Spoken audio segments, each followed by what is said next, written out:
Séculos antes da chegada dos europeus nas Américas, a América do Norte já era habitada por inúmeras tribos indígenas, em sua maioria levando um estilo de vida nômade, vagando de uma região a outra em busca de novas zonas de caça e coletas de frutos e raízes.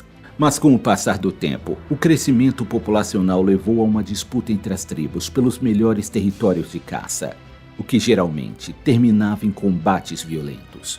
Mas mesmo em uma época tão remota, a democracia já havia se enraizado na América do Norte, entre um punhado de nações indígenas, conhecida como a Confederação dos Iroqueses. Essa Liga de Nações surgiu entre 5 tribos das florestas do Nordeste, que foram atormentadas por guerras de retribuição e violência por muitas gerações. Os Iroqueses originalmente viviam perto do Lago Ontário e ao longo do rio Mohawk, onde hoje está o estado de Nova York. Por volta do ano 1600, 5 tribos, os Mohawks, os Oneidas, os Onondagas, os Cayugas e os Senecas, se uniram para formar uma confederação.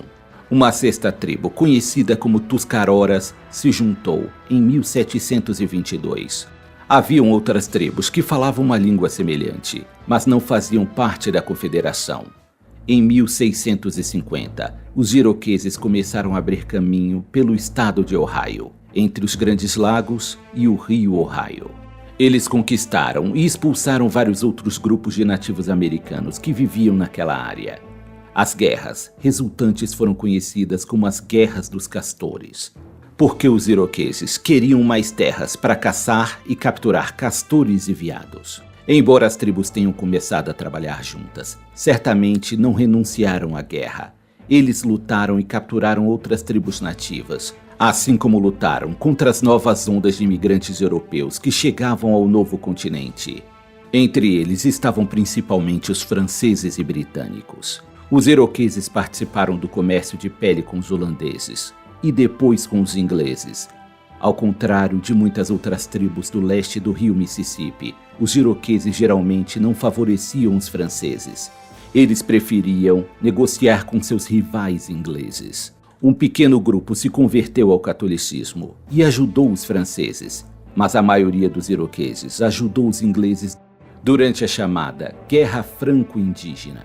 Como era típico dos índios do Nordeste, antes da colonização, os iroqueses moravam em grandes casas comunais, conhecidas como malocas, feitas de mudas e revestidas com casca de olmo, cada uma abrigando muitas famílias.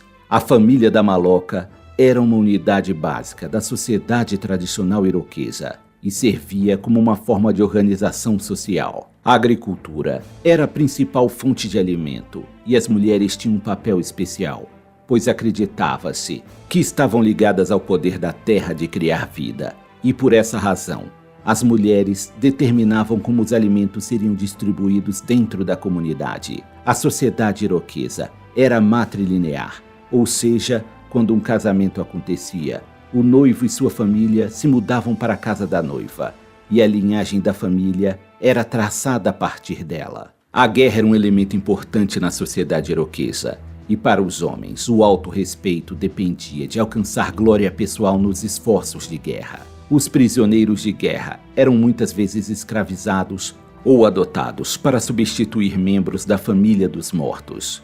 As perdas em batalhas e doenças aumentaram a necessidade de prisioneiros, que se tornaram uma população significativa nos assentamentos iroqueses no final do século XVII. Durante a Revolução Americana, os iroqueses tentaram pela primeira vez permanecer neutros. Pressionados a se unirem de um lado ou de outro, algumas tribos como os Tuscarora e os Oneidas ficaram do lado dos colonos, enquanto os Mohawks e Senecas permaneceram leais à Grã-Bretanha, com quem mantinham relações mais fortes. Em 1779, George Washington ordenou a Expedição Sullivan, liderada pelo coronel Daniel Brodhead e pelo general John Sullivan, que combateriam as nações iroquesas, com a missão de não apenas invadir, mas destruir a Aliança Britânico-Indígena. Eles queimaram muitas aldeias iroquesas em todo o estado de Nova York. Os índios sobreviventes se mudaram para o Canadá. A Revolução Americana causou uma grande divisão entre os colonos, e também causou uma ruptura na Confederação dos Iroqueses. As doenças trazidas pelos europeus reduziram a população iroquesa a uma fração do que havia sido no passado. Centenas de anos de convivência entre as tribos e o governo coletivo foram superados pela imensidão da Guerra Revolucionária Americana. No final da guerra, o medo de que os colonos não respeitassem os apelos iroqueses se tornou realidade, especialmente depois que a maioria decidiu ficar do lado dos britânicos, e passariam a ser considerada uma nação não confiável pelos americanos recém-independentes.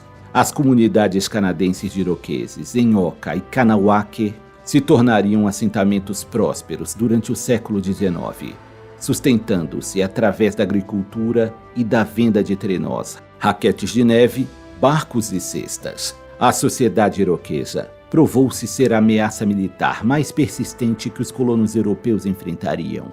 Embora a conquista de seus territórios os tenha forçado a ceder grande parte de suas terras, seu legado permanece. Alguns historiadores atribuem alguns aspectos da Constituição dos Estados Unidos às ideias dos iroqueses. A Confederação dos Iroqueses estabeleceu um modelo de federalismo, separação de poderes e democracia participativa, que inspiraram líderes como Benjamin Franklin e James Madison durante a formação dos Estados Unidos.